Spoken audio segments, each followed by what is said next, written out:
اس کے طفل قبول کر لیا ان حج کو جس کا حج مقبول تھا، اور رواز میں ہے کہ میں نے ان سب کو بخش دیا اور ان کے ساتھ ان سے کئی چند لوگوں کو اور ان میں سے ہر شخص کو سفارش اس کے گھر والوں میں، اس کے دوستوں میں اور اس کے پڑوسیوں میں قبول کی۔ الحمدللہ۔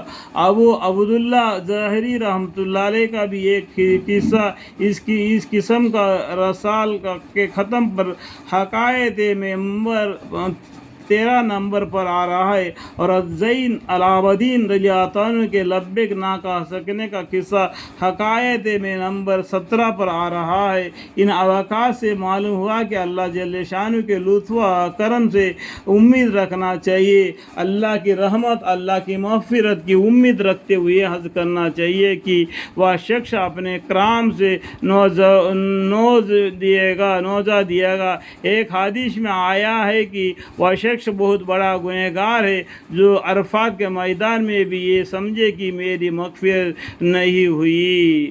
یعنی اللہ کی رحمت کے امید رکھنا، اللہ سے ڈرنا، اللہ کی رحمت کے امید بھی رکھنا۔ سمجھ میں آ گیا؟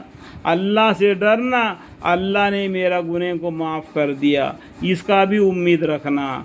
کبھی نہیں کہنا کہ اللہ نے میری مغفرت نہیں کی۔ عرفات کے میدان میں بھی یہ سمجھے کہ میری مغفرت نہیں ہوئی تو وہ غلط بات ہے۔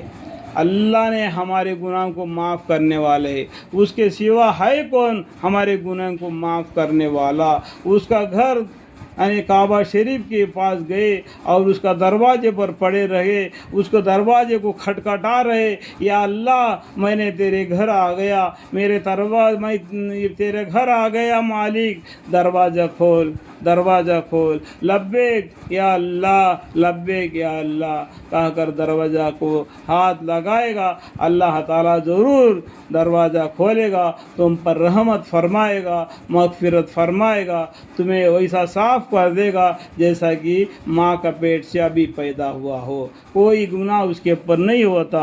اللہ تعالیٰ اس طریقے سے اس بندے کی گناہ کو معاف فرماتے ہیں، جبکہ اللہ کے اوپر امید رہنا چاہیے کہ اس کے چوکٹ پر پڑے رہنا چاہیے، چاہے 70 سال کیوں نہ ہو، اللہ کی چوکٹ پر پڑے رہنا چاہیے، ہمیشہ اللہ سے مغفرت مانگتے رہنا، اللہ کی رحمت کی امید رکھ لینا، اللہ سے ڈرتے رہنا۔ الحمدللہ رب العالمین۔